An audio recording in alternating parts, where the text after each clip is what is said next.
Welcome dear student, welcome to this video. Now आज जो है वो इस वीडियो के थ्रू हम हमारा न्यू चैप्टर स्टार्ट कर रहे हैं, that is reproduction in lower and higher animals. Reproduction in lower and higher plants, ये हमारा फर्स्ट चैप्टर है आपके सिलेबस में, जो ऑलरेडी हम ले चुके हैं। ठीक है, अब जो है वो reproduction in lower and higher animals, ये चैप्टर हमें स्टार्ट करना है। ये चैप्टर जो है वो आपके सिलेबस में सेकेंड चैप्टर है। इसमें से डिलीट जो पोर्शन हुआ है वो है पहला portion, that is asexual reproduction in animals. तो ये वाला जो पोर्शन है ये डिलीट हुआ है आपके इसमें, और एक ही उसी के जस्ट रिसेंट बाद में जो है वो नेक्स्ट टॉपिक है, दैट इज सेक्सुअल रिप्रोडक्शन। तो हम जो है वो सेक्सुअल रिप्रोडक्शन के बारे में आज बात करेंगे, that is the introductory video of this chapter, और फिर उसके बाद में will be jumping towards human reproduction. ठीक है ना।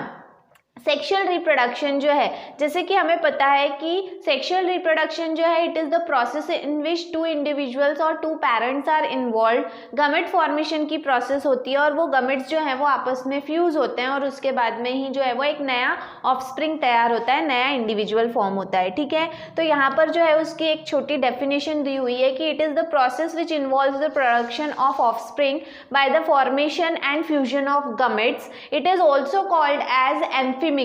इसे जो है वो साइंटिफिक वर्ड में अगर हम बोले तो it is called as amphimixis. Amphi मतलब होता है बोथ एंड मिक्सिस मतलब होता है मिक्सिंग। तो दोनों गमेट्स जब आपस में मिक्स होते हैं, फ्यूज होते हैं to form new individual, to form zygote, is called as sexual reproduction या फिर एम्फीमिक्सिस। ठीक है।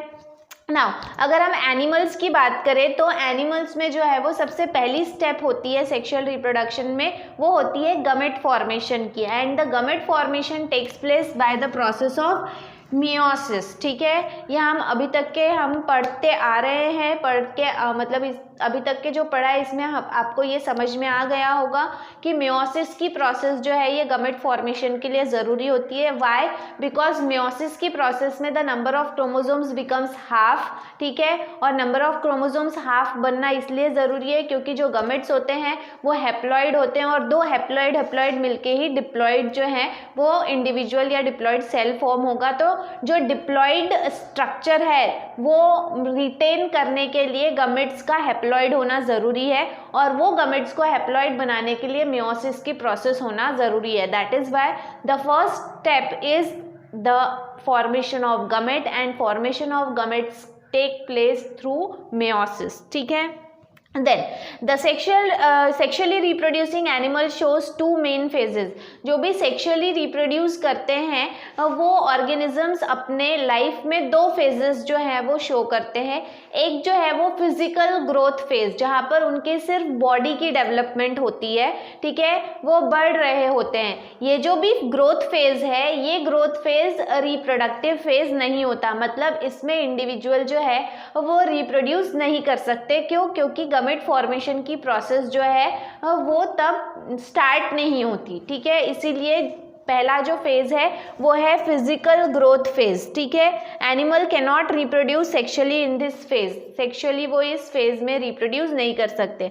दूसरा जो फेज है that is reproductive maturity phase, जहाँ पर एक इंडिविजुअल जो है वो रिप्रोडक्टिवली मैच्योर हो जाता है और गमेट फॉर्मेशन की प्रोसेस उसमें शुरू हो जाती है। ठीक है, तो ऐसे समय में जो है वो क्या कर सकता है, रिप्रोडक्शन में पार्टिसिपेट कर सकता है। तो यहाँ पे वही कहा है कि फिजिकल ग्रोथ के बाद में ही रिप्रोडक्टिवली मैच्योर फेज आता है, और इस फेज में जो है वो growth and activity of sex organ, जो भी सेक्सुअली रिप्रोड्यूस करने के लिए जो सेक्स ऑर्गन्स हमारे बॉडी में अवेलेबल हैं, ये सेक्स ऑर्गन्स जो है इनका ग्रोथ, इनका डेवलपमेंट, ठीक है, इनकी मूवमेंट जो है गमेट फॉर्मेशन की बोलो या इससे रिलेटेड जो भी मूवमेंट्स हैं, जो भी एक्टिविटीज़ हैं, वो जो है वो स्टार्ट होती है कब? जब रिप्रोडक्टिवली मैच्योर फेज में, आफ्टर ग्रोथ फेज, जब फिजिकल ग्रोथ फेज खत्म होता है उसके बाद में ये एक्टिविटीज़ शुरू होती हैं। ठीक है, और इसे कहा गया है क्या, the animal can reproduce sexually in this phase, और एनिमल जो है वो फिर इस फेज में जो है, रिप्रोडक्टिवली मैच्योर फेज जो है इसमें रिप्रोडक्शन कर सकता है, रिप्रोडक्शन में इन्वॉल्व हो सकता है, ठीक है। देन बोथ दीज पीरियड्स या फिर both these phases are of variable duration in different animals. अलग अलग एनिमल में दोनों ही डेवलपमेंट का फेज और जो भी सेक्सुअल डेवलपमेंट का फेज या सेक्सुअल मैच्योरिटी का जो फेज है वो हर एनिमल में सेम नहीं होता। हर एनिमल में आपको इसमें आपको विभिन्नता देखने मिलेगी, वैरायटी देखने मिलेगी, ठीक है। After attaining sexual maturity, the animal exhibits various events, namely pre-fertilization, that is gametogenesis and gamete formation, fertilization, that is fusion of male and female gametes, and post fertilization event, that is formation of zygote and embryogenesis। मतलब जो भी animals हैं वो जब reproductive maturity जो है वो attend कर लेते हैं, रिप्रोडक्टिव मैच्योरिटी अटेंड करने के बाद में कुछ इवेंट्स होते हैं, कुछ स्टेप्स होते हैं फॉर सेक्सुअल रिप्रोडक्शन। सबसे पहला स्टेप जो है वो है प्री फर्टिलाइजेशन, फर्टिलाइजेशन के पहले वाला भाग। उसमें जो है वो गमेट फॉर्मेशन की प्रोसेस होती है विच इज कॉल्ड एज गमेटोजेनेसिस। उसे क्या कहा जाता है? गमेटोजेनेसिस, ठीक है। गमेट फॉर्मेशन की प्रोसेस हो रही है, ये पहला फेज। गमेट फॉर्म हो गए, उसके बाद में क्या होगा? उसके बाद में दोनों गमेट का फ्यूजन होगा, ठीक है। Fusion of male and female gamete, तो उसे क्या कहा जाता है? फर्टिलाइजेशन। साइंटिफिक वर्ड में it is called as fertilisation. तो प्री फर्टिलाइजेशन, उसके बाद में फर्टिलाइजेशन, फिर उसके बाद में पोस्ट फर्टिलाइजेशन। पोस्ट फर्टिलाइजेशन मतलब फर्टिलाइजेशन होने के बाद की प्रक्रिया। फर्टिलाइजेशन होने के बाद में क्या होता है? तो फर्टिलाइजेशन होने के बाद में जाइगोट फॉर्मेशन होता है and that zygote is later on converted into embryo, ठीक है ना। What is the difference between a zygote and an embryo? Zygote is nothing but it is the single cell. जब दो गमेट आपस में फ्यूज होते हैं तो वो सबसे पहले एक ही सेल बनाते हैं जिसे जाइगोट कहा जाता है, ठीक है। Single living cell form because of the formation of male and female gamete is called as zygote, ठीक है। It is the result of first fertilisation. Then इसके बाद में ये जाइगोट में सेल डिवीजन होता है, क्लीवेज होता है, वो बहुत सारी स्टेजेस से गुजरता है, ठीक है। तो जब इस सेल में सेल डिवीजन स्टार्ट हो जाता है और फिर सेल डिफरेंशिएशन स्टार्ट होता है, then later on it is considered as an embryo, ठीक है। तो एम्ब्रियो क्या है? It is nothing but it is the differentiated cell bunch of cell and zygote is a single cell formed after fertilization, ठीक है। तो post fertilisation मतलब fertilisation होने के बाद की प्रक्रिया ये, ठीक है। देन इसके बाद में the sexually reproducing animal shows various breeding pattern.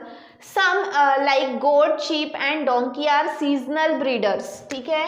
seasonal breeders example यहाँ दिए हुए हैं, ठीक है। एंड ह्यूमंस की या एप्स की बात करें तो they can breed throughout the year ना। जैसे कि बताया कि सेक्सुअली रिप्रोड्यूस करने वाले जो ऑर्गेनिजम्स हैं उनमें सेक्सुअल एक्टिविटी जो है वो अलग अलग प्रकार की आपको देखने मिलेगी। जैसे कि कुछ एनिमल्स हैं, गोट है, शीप है, डोंकी है और भी बहुत सारे एनिमल्स हैं विच आर सीजनल ब्रीडर्स, मतलब एक पर्टिकुलर सीजन में ही वो ब्रीडिंग करते हैं और एक पर्टिकुलर सीजन में ही उनके ऑफस्प्रिंग्स जो है न्यू ऑर्गेनिजम्स तैयार करते हैं, रिप्रोड्यूस करते हैं। लेकिन अगर वहीं हम ह्यूमंस की और एप्स की बात करें तो they are the breeders which can breed throughout the year, ठीक है। कोई सीजन का बाउंडेशन नहीं है, वो किसी भी सीजन में कभी भी ब्रीडिंग कर सकते हैं। उनके ऑफस्प्रिंग जो है वो थ्रू आउट द ईयर कभी भी प्रोड्यूस कर सकते हैं। क्यों? क्योंकि गमेट फॉर्मेशन की जो प्रोसेस है it is carried out through out the year, ठीक है। थ्रू आउट द ईयर जो है वो गमेट्स फॉर्म होते रहते हैं जिसकी वजह से they are the continuous breeder, ठीक है। They can continuously breed throughout the year and they can reproduce their offspring in any season or in any month, ठीक है। तो ये है फर्क, मतलब ये एक प्रकार का जो है वो आप पैटर्न देख सकते हो, ब्रीडिंग पैटर्न, ठीक है। इसी वजह से हमें जो है वो इस पर्टिकुलर चैप्टर में ह्यूमन रिप्रोडक्शन के बारे में ही पढ़ना है, हमें दूसरे सेक्सुअली रिप्रोड्यूस करने वाले ऑर्गेनिजम्स के बारे में नहीं पढ़ना है, ठीक है ना। ह्यूमन रिप्रोडक्शन में आज हम सिर्फ इंट्रोडक्शन लेंगे, इसके बाद में जो है वो हमें मेल रिप्रोडक्टिव सिस्टम के बारे में बात कर रहे हैं एंड देन फीमेल, और फिर सारी प्रोसेस डिटेल में, ठीक है। Human reproduction, humans are sexually reproducing animals, ये हमें पता है। The process of reproduction involves various sequential steps such as gametogenesis, insemination, internal fertilization, zygote formation and embryogenesis, gestation and parturition। अब ह्यूमन रिप्रोडक्शन की जो प्रोसेस है इसमें कई सारे स्टेप्स हैं। सबसे पहले है गमेटोजेनेसिस, मतलब फॉर्मेशन ऑफ गमेट, ठीक है।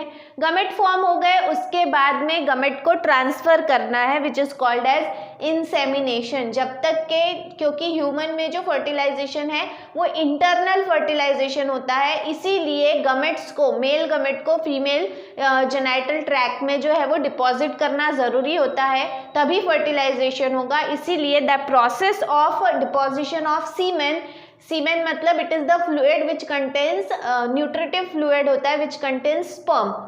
तो ये जो भी न्यूट्रिटिव फ्लूइड है ये फीमेल जेनाइटल ट्रैक्ट में डिपॉजिट करना, the process is called as insemination, ठीक है। उसके बाद में जैसे ही स्पर्म जो है वो हम वजाइना के अंदर जो है वो डिपॉजिट कर दिए जाते हैं, फिर उसके बाद में स्पर्म्स जो हैं वो अपना रास्ता ढूंढते हुए एग तक जाते हैं। एग के पास में जाने के बाद में उनका फर्टिलाइजेशन होता है, ठीक है। फर्टिलाइजेशन इंटरनल, अभी बताया मैंने आपको, दो प्रकार के फर्टिलाइजेशन होते हैं, एक है इंटरनल फर्टिलाइजेशन और दूसरा है एक्सटर्नल फर्टिलाइजेशन। जहां पर बॉडी के अंदर फर्टिलाइजेशन हो रहा है that is called as internal fertilisation, example is human, ठीक है। एंड एक्सटर्नल फर्टिलाइजेशन मतलब फर्टिलाइजेशन की प्रक्रिया अगर शरीर के बाहर हो रही है then it is called as external fertilisation, example in honey bees, ठीक है।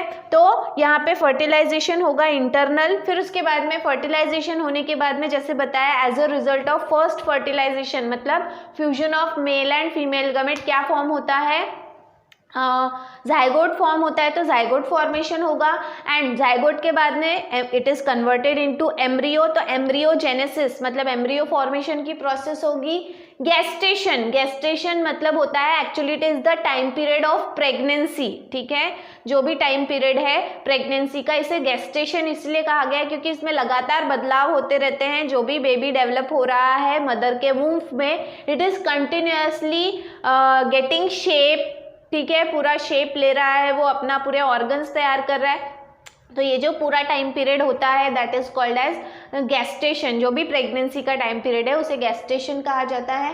एंड पार्चुरेशन, पार्चुरेशन मतलब होता है birth, the process of giving birth to a baby, ठीक है। एक बच्चे को जन्म देने की जो प्रक्रिया है उसे पार्चुरेशन कहा जाता है। तो these are the steps involve in human reproduction, जिसे हमें बारी बारी करके सारी चीजें देखनी है, ठीक है। Then the gamete, sperm and eggs are produced by primary sex organ that is testes in male and ovary in female।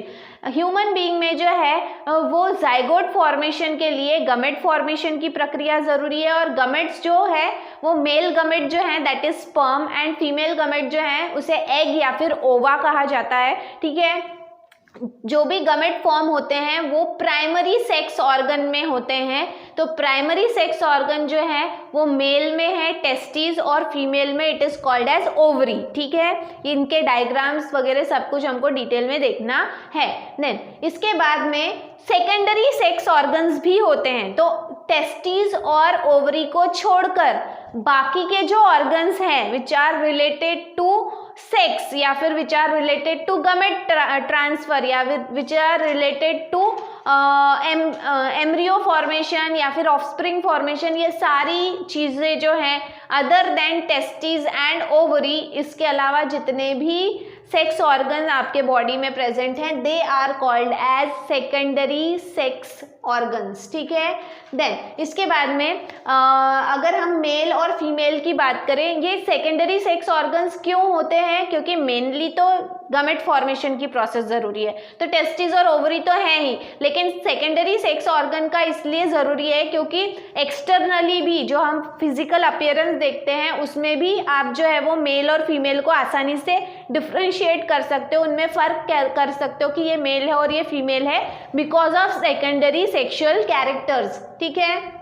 तो यहाँ पे वही कहा है कि एक्सटर्नल डिफ्रेंशिएट हम कर सकते हैं विद अ स्पेसिफिक फीचर्स, जिन्हें हम सेकेंडरी सेक्सुअल कैरेक्टर्स कहते हैं या फिर सेकेंडरी डायमॉर्फिक कैरेक्टर। डायमॉर्फिक मतलब मेल में वो कैरेक्टर्स अलग देखने मिलेंगे और फीमेल में वो कैरेक्टर्स आपको अलग देखने मिलेंगे, ठीक है ना। मेल की अगर हम बात करें तो मेल में आपको क्या देखने मिलता है, presence of beard and moustaches. Beard मतलब दाढ़ी, मुस्टैचेस मतलब मूछ, तो दाढ़ी मूछ आपको मेल में देखने मिलेगी। हेयर्स ऑन चेस्ट, छाती पर जो है वो बाल होते हैं, ठीक है, हेयर्स होते हैं। मस्क्यूलर बॉडी, जो भी मेल है इनकी बॉडी बहुत मस्क्यूलर होती है, मसल्स ज़्यादा टोन्ड मसल्स होते हैं, ठीक है। Enlarged लैरिंग्स, लैरिंग्स actually it is the voice box, ठीक है। उसे एडम्स एप्पल भी कहा जाता है। एडम्स एप्पल आपने देखा होगा कि मेल जो होते हैं उनको कंठ कहा जाता है उसे हिंदी में, ठीक है। आपने देखा होगा कि जो भी मेल होते हैं उनका जो गला होता है, नेक रीजन में जो हड्डी होती है वो बाहर की तरफ निकली हुई होती है। वो क्यों, क्योंकि उनका जो लैरिंग्स है वो एनलार्ज्ड होता है, ठीक है, उसे एडम्स एप्पल भी कहा जाता है। एंड इन फीमेल, फीमेल में आपको क्या एक्सटर्नल कैरेक्टर्स देखने मिलेंगे, या in other words we can say क्या सेकेंडरी सेक्सुअल कैरेक्टर्स देखने मिलेंगे। तो developed breast, breast are developed for feeding baby, ठीक है। देन ब्रॉड पेल्विस, जो हमारा कमर वाला रीजन होता है वहाँ पे पेल्विक गर्डल होते हैं, दो ऐसी चौड़ी हड्डियाँ होती हैं।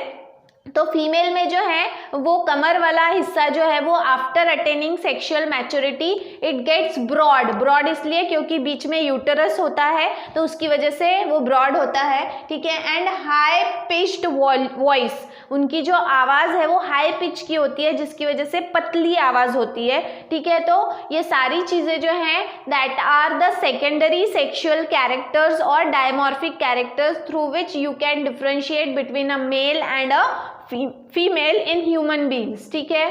तो this was the introduction of human reproduction as well as sexual reproduction in animals. इसके बाद वाले वीडियो में will be seeing about male reproductive organ, ठीक है, male reproductive system, actually organ नहीं, पूरा मेल रिप्रोडक्टिव सिस्टम के बारे में हमको डिस्कस करना है, ठीक है। तो वो हम देखने वाले हैं हमारे नेक्स्ट वीडियो में। आज के लिए इतना ही, till then thank you very much.